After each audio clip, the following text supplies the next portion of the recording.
दिल्ली विधानसभा निवडणुकीत भारतीय जनता पक्षाला मिळालेल्या यशामुळे जालना शहरात भारतीय जनता पार्टीच्या वतीने फटाके फोडून आणि पेढे वाटून जल्लोष साजरा करण्यात आला। तर भाजपकडून शहरात विविध ठिकाणी पदाधिकारी आणि कार्यकर्त्यांनी फटाक्यांची आतिषबाजी करत पेढे वाटून जल्लोष साजरा केला।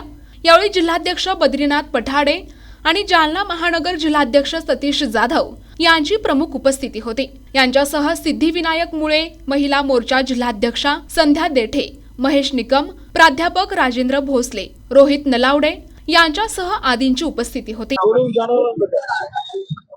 आज देशाची राजधानी दिल्ली या ठिकाणी सर्व जनतेने जो माननीय पंतप्रधान नरेंद्रभाई मोदी यांच्यावर जो विश्वास दाखवला त्याचं फलस्वरूप म्हणून आज दिल्लीमध्ये सत्ता स्थापन करते भारतीय जनता पार्टी।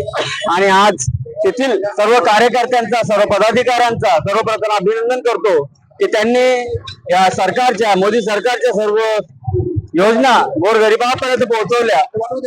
40% सगळं स्लम असलेला आणि 70% आपल्या विचारांचा असलेला दिल्ली हा मतदारसंघ आज भारतीय जनता पार्टीने माननीय नरेंद्रभाई मोदी, अमित शहा यांच्या वाटचालीनुसार आणि एका विचाराने प्रेरित असलेल्या म्हणजेच हिंदुत्वाच्या या विषयावर या केजरीवाल सारख्या नराधमाला त्याची जागा दाखवून दिली ती जनतेने। आणि तिथल्या जनतेचं खरंच खूप खूप अभिनंदन। दुसरं एक सांगायचं म्हणजे जसं महाराष्ट्रात घडलं अंडरकरंट असलेलं वातावरण कधी कळलंच नाही, तसं दिल्ली कोणाला कळलीच नाही। खरं सांगतात ना काही लोक जुने म्हणतात की खरं चप्पल घालेपर्यंत खोटं गावावर चोरून येतं, तसं 10 वर्ष चोरून आलेलं हे आपचं सरकार आज भारतीय जनता पार्टीच्या शिलेदारांनी आणि तिथल्या सर्व जनते, सामान्य जनतेने या केजरीवालला खाली उतरवलं आणि तिथं आपल्या विचाराचा झेंडा फडकवण्यासाठी म्हणजे भारतीय जनता पार्टीचा झेंडा फडकवला। याबद्दल पुन्हा एकदा त्यांचं अभिनंदन करतो। त्याचप्रमाणे आम्ही मागच्या वेळेस माननीय केंद्रीय मंत्री रावसाहेब पाटील दानवे यांच्या नेतृत्वात तिथं प्रचारासाठी म्हणून गेलो होतो, त्यावेळेसही आमचं वातावरण होतं, परंतु हे फुकट देईल, ते फुकट देईल, ते फुकट देईल, आम्हाला फुकट नको, अभिमान पाहिजे, स्वाभिमान पाहिजे, अशी या जनतेने यावेळेस हाक मारली। तीच हाक जालना महानगरपालिकेमध्ये जनता दाखवेल आणि अंडरकरंट असलेलं हे वातावरण नक्कीच भारतीय जनता पार्टीला पोषक ठरेल आणि येणारा महापौर हा पहिला भारतीय जनता पार्टीचा असेल। त्यासाठी सर्व कार्यकर्त्यांनी सज्ज व्हावं ही सर्वांना विनंती करतो आणि सर्वांना परत एकदा शुभेच्छा देतो। जशी दिल्ली जिंकलो तसं जालनाही जिंकू असा दृढ विश्वास या सर्व कार्यकर्त्यांच्या आणि नेत्यांच्या भरोश्यावर देतो। माननीय केंद्रीय मंत्री रावसाहेब पाटील दानवे यांच्या आदेशानुसार महापालिका भारतीय जनता पार्टी लढणार आणि जिंकणार भारतीय जनता पार्टीचा असेल।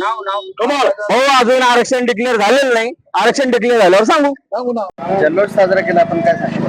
आज भारतीय जनता पार्टीनं देशाची राजधानी दिल्लीवर, कारण की 27 वर्षापासून जो दिल्ली वासियांवर जो अन्याय होत होता तो आज खऱ्या अर्थानं नरेंद्रभाई मोदी यांच्या नेतृत्वाखाली तिला ऐतिहासिक विजय झाला।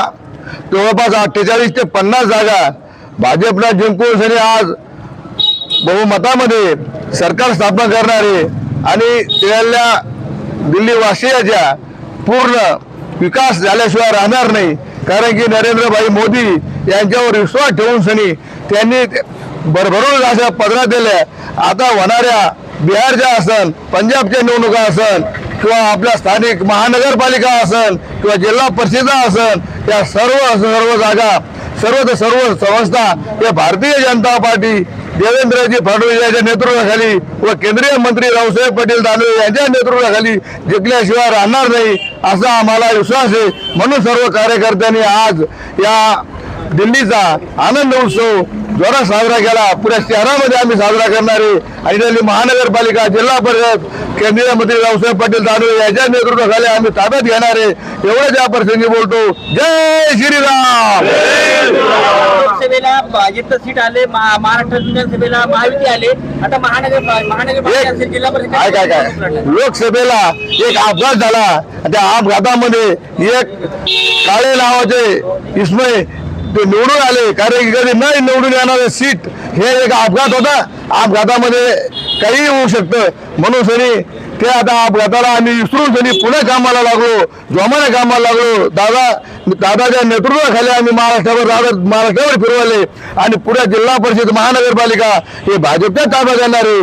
काँग्रेसचा सुपडा साफ झाला, दिल्लीमध्ये डिपॉझिट गेलं, इथेही त्याचं डिपॉझिट जाणार आहे. कल्याण काळे तुला माहितच आहे, इथे काही संभाजीनगर सोडून ते काही जाणार येणार नाही, एवढी त्याची काळजी घ्यावी. NTV news Marathi, Jalna.